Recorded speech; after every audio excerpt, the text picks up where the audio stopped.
అది అడవిలో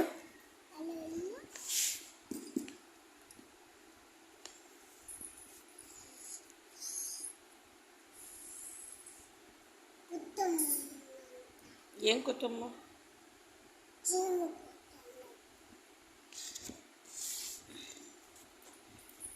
ఏం చేసాము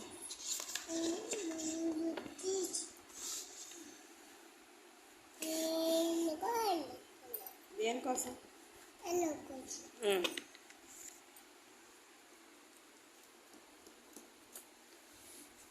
ఇక్కడ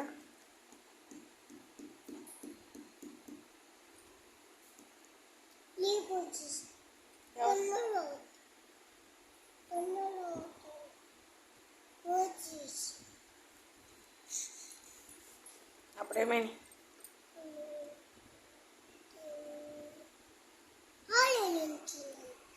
చెవులన్నీ లోపల నీళ్ళలో కొట్టుకుపోయింది. అయినా ఏమి లేని ఏమనకుండా నిశ్శబ్దంగా అలాగే ఉండిపోయింది. అయ్యో 4 చెవులు మాత్రమే ఏం చేసినాయి? ఏనుక్కి బుద్ధి చెప్పాలనుకున్నాను. అదేం చేసినాయి?